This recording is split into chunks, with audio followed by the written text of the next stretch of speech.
But yeah, we end up, Godfather end up getting that chain, taking Buck to the chain. What happened was the next day, Chris Lighty, it was either Chris or Mike Lighty, had called one of the street guys in Chicago, and it ended up being Godfather. Godfather was at a professional basketball game with his son. He was a fan of Bucks though. That's the only reason he wanted to help him. You know what I'm saying? And then when he found out it was in Caprina Greens, he's like, that's my area. So I get on that. So he ended up Buck blowing him up. When he said he'll do it, he'll help him out. He trying to enjoy himself at the game. Buck keep calling his phone. He answering everything like it's almost over. Buck like, man, I know, but you can go to the next city, man. If you can help me, I really appreciate it. So GD said, all right. So he finally ended up coming to the hotel. I never forget, he pulled up in a yellow Corvette, two-seater. And he pulled up and he said, I'm gonna go make some runs. We ended up getting a call. Said, hey, he called Buck. See, this is what Buck got confused. He said, I know where the chain at. Okay, so Buck like, you know where the chain at? All right, so what we need to do? You know what I'm saying? He said, all right, meet me tomorrow, certain time. So we didn't know that he was do or die as manager at the time. Okay, so they had a show that day, and I guess what Godfather was doing was gonna have us meet up with the guys who had the chain backstage, and it would be a mutual area, So when we pulled up, I never forget that it was guys walking around the van in the block the whole time we was sitting waiting on Godfather to pull up. And we knew something strange going, but it was like they was securing us though, like security for us, you know what I'm saying? Like protecting us. So when he came up and opened the door to the van, he was like, y'all good, y'all look around.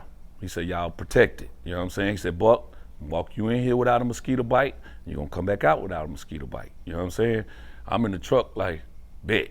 So he said, all right, come on. So both the security guard get, I said, hold, and quit moving so fast. Told one of the big guys, told me, you can't come, you can only bring one. So Big Dame, shout out to Big Dame. Dame ended up going with Buck. I think Murder ended up going in there with him too, boss. And I tried to get out of the truck. He said, no, not you, because we don't need no bad energy. You know what I'm saying? So I had to sit in the van and wait on them. It took them about 2 hours. I'm like, what the fuck is they doing? You know what I'm saying? Then they finally turn a corner, and they come around the corner, and I was reading Buck's face, and he was just kind of walking with like a little attitude, and I ain't see no chain either. So when they get in the van, Buck like, all right, bro, appreciate you, you know what I'm saying, what up? He like, y'all good, you know what I'm saying? Buck like, yeah, we good, we straight, what up? So Buck kind of rush it off and get in the van. When he closed the door, he like, man, I thought he said he had the chain. You feel what I'm saying? And then he got niggas around him saying, yeah, dude, bullshit, man, we thought woo. So when we left, the phone started vibrating. Buck's phone kept going off while he was talking in the van and shit, and I kept seeing him look at his phone, then he'll put it back down, you know what I'm saying, keep talking.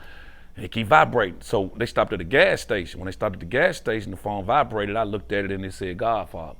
So I answered it because I seen what he did for us. He protected you. He took you in there and he brought you back out. That was enough respect out right there that you should show the man. You know what I'm saying? But Buck was just they just got the G on the chain, man. And I ain't come back with it. So that's where he's at. So I answered the phone. He like, Buck. I'm like, nah. He like, who is this? I'm like, this DTAY. He like, who is DTAY? I'm like, I'm the one who was sitting in the truck who got robbed for. He said, okay. He said, where Buck at? I'm like, shit, they in the gas station. He said, why he ain't answering the phone? I'm like, I don't know, but I seen you call and I answered. He said, you know what? I like you. He said, take my number down. You know what I'm saying? And tell Buck to call me. I don't know if Buck ever called me or what, because they put my ass on the goddamn plane the next day. They put me on the plane with no goddamn seatbelts. They got me up out of that motherfucker. The first thing to take flight. You know what I'm saying? Get his ass out of here. I was gone. They sent me home for about a month or two. If you want to see this full interview without having to wait, you can join our YouTube memberships program for just $8 a month. You get the full interview, behind the scenes footage, and no ads. If you want more, you can join our Patreon at patreon.com/diverse mentality. And for $10 a month, you can not only get these full interviews immediately, but also get uncut and ad-free documentaries as well. The link is in the description for both.